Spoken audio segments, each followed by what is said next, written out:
और बड़ी खबर सामने आ रही है। मिडिल क्लास को पीएम मोदी की ओर से बड़ा तोहफा दिया गया है। ये तोहफा पीएम मोदी की तरफ से दिवाली से ठीक पहले आया। नवरात्रि पर देशवासियों को ये बड़ी खुशखबरी मिली है। 22 सितंबर को नेक्स्ट जनरेशन जीएसटी रिफॉर्म लागू हो जाएंगे और प्रधानमंत्री नरेंद्र मोदी ने रविवार को देश को संबोधित करते हुए देशवासियों को ये बड़ी खुशखबरी दी है।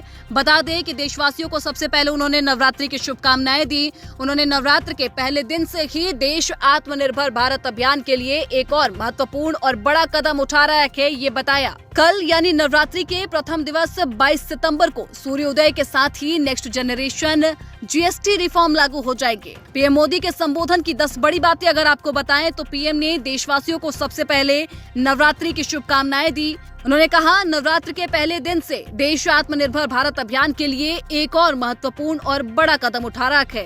कल यानी नवरात्रि के प्रथम दिवस 22 सितंबर को सूर्योदय के साथ ही नेक्स्ट जनरेशन रिफॉर्म लागू हो जाएंगे। पीएम ने कहा कि एक तरह से कल से देश में जीएसटी बचत उत्सव शुरू होने जा रहा है और इस जीएसटी बचत उत्सव में आपकी बचत बढ़ेगी और आप अपनी पसंद की चीजों को और ज्यादा आसानी से खरीद पाएंगे।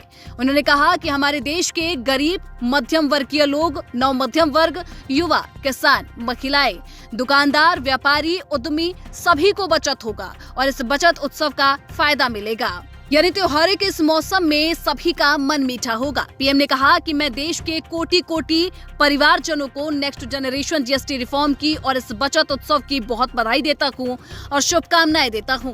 यह रिफॉर्म भारत की ग्रोथ स्टोरी को एक्सेलरेट करेगी और कारोबार और भी आसान बनाएंगे। हर राज्य को विकास की दौड़ में बराबरी का साथी बनाएंगे।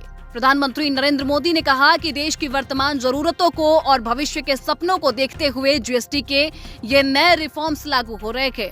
जब आपने हमें 2014 में सेवा का अवसर दिया तो हमने जनहित में देश की जीएसटी को अपनी प्राथमिकता बनाया। हमने हर स्टेक होल्डर से चर्चा की, हमने हर राज्यों की शंका का निवारण किया, हर सवाल का समाधान खोजा। सभी राज्यों को सबको साथ लेकर आजाद भारत का इतना बड़ा टैक्स रिफॉर्म संभव हो पाया है। ये केंद्र और राज्यों के प्रयासों का नतीजा था कि आज देश दर्जनों टैक्स से मुक्त है। वन नेशन वन टैक्स का सपना साकार हुआ, जो देश के लोगों की जरूरत का है। जो हम देश में ही बना सकते हैं वो हमें देश में ही बनाना चाहिए।